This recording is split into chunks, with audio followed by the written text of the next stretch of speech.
보통 이제 수면 마취를 많이 하죠. 우리 성형할 때. 큰 수술하지 않고 보통 뭐 눈코 수술할 때나 이럴 때들은 수면 마취를 많이 하게 되는데요. 수면 마취의 개념은 이렇게 이해하시면 됩니다. 수면 마취라고 되어 있다 보니까 내가 계속 환자분들은 수술이 끝날 때까지 계속 내가 자고 있겠거니 라고 생각하시는 경우들이 많아요. 그런데 수면 마취는 목적 자체가 뭐냐면 의식하 진정이라고 합니다. 그러니까 내가 의식이 있는 상태에서 약간 진정 효과를 갖는 거예요. 그래서 특히 이제 우리가 부분 마취라는 걸 통해서 그 부분의 통증을 잘 못 느끼게 부분 마취라는 걸 하게 되는데, 부분 마취할 때 아무래도 좀 아프고 하니까 그런 부분, 또 이제 수술 도중에 이제 통증이나 이런 것들이 부분 마취를 하고 나면 통증 자체가 그렇게 많지는 않은데 상대적으로 불편한 느낌들이 있을 수 있다 보니까, 왜냐하면 감각 같은 거 느껴지니까요.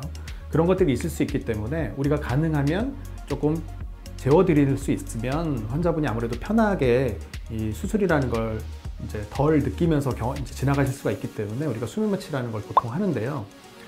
이게 분명하게 전신 마취랑은 많이 달라요. 전신 마취 같은 경우는 숨 자체를 기계가 써주면서 하는 거기 때문에 마취과 선생님이 반드시 옆에 있어야 하는 거고, 본인이 숨을 쉬지 않아도 기계가 숨을 쉬어주기 때문에 우리가 어느 정도 안전하게 수술을 받을 수가 있습니다. 의식이 전혀 없는 상태에서요. 근데 수면 마취는 기본적으로 숨을 본인이 쉬어야 되는 겁니다.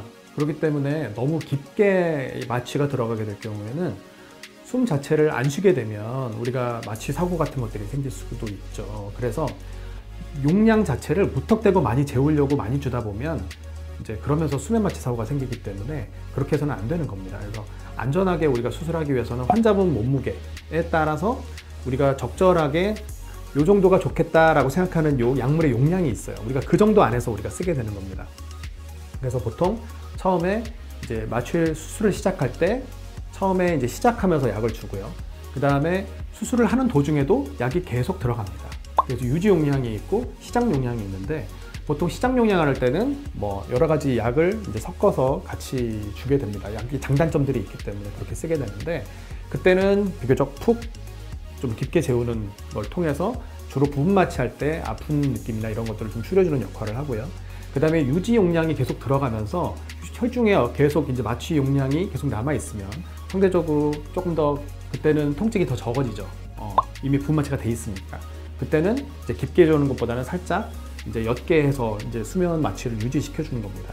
근데 이게 사람마다 반응하는 정도가 사실 너무 달라요. 특히 술 같은 거를 조금 잘 드시는 분들 같은 경우는 이 마취가 생각보다 잘 되지 않습니다. 쉽게 뭐 어쨌든 그 대사하는 것 자체에 차이점이 있을 거라고 생각을 하는데, 그런 분들 같은 경우는 약이 들어갔을 때 잘 안 자요. 그리고 약을 조금씩 더 주다 보면 갑자기 이제 본인은 기억을 잘 못하시지만 막 움직이면서 막 침도 뱉고 막 욕하는 경우도 있고 막 움직이는 경우도 있고, 그렇기 때문에 우리가 수술할 때 환자분이 그런 상태에 있으면 수술을 진행할 수가 없고 잘못하면 또 이제 사고가 생길 수 있죠. 그래서 이제 거기서 보통은 약을 더 줄이는 경우들이 있는데, 그래야 이제 환자분들이 오히려 약이 용량이 줄어들면서 의식이 좀 돌아오면 덜 움직이시거든요. 근데 거기서 이제 오히려 더 재우겠다고 약을 더 많이 주게 되면 이제 갑자기 탁 떨어지면서 수술하기에는 좀 더 편해질 수 있겠지만 자발 호흡을 안 하게 되면 이제 그러면서 문제가 생기는 거기 때문에, 일단은 약 용량은 환자분이 기본적으로 유지 용량까지 어느 정도 줬는데 잘 안 주무신다? 그러면 우리가 이제 그 상한선까지는 약을 좀 더 드려봐요.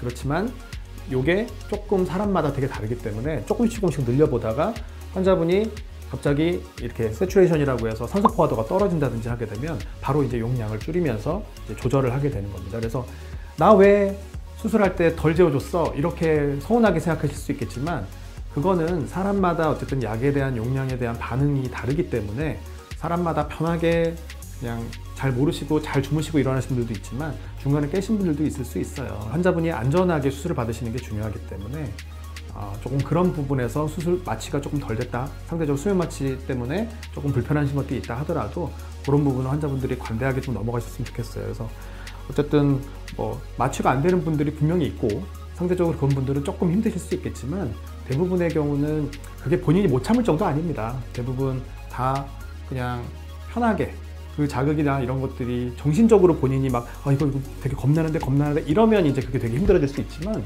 대부분의 경우에는 그냥 뭐 이렇게 음악 들으시면서 그냥 뭔가 수술하고 있구나 정도의 느낌 정도로 느껴지는 경우들도 많기 때문에 그렇게 환자분들이 막 힘든 정도의 수준은 아니에요. 그래서 제가 항상 수술할 때도 환자분들한테 조금 그런 부분들 조금 양해해 주십사 미리 저는 말씀을 드리고 이제 수술을 그렇게 시작을 합니다.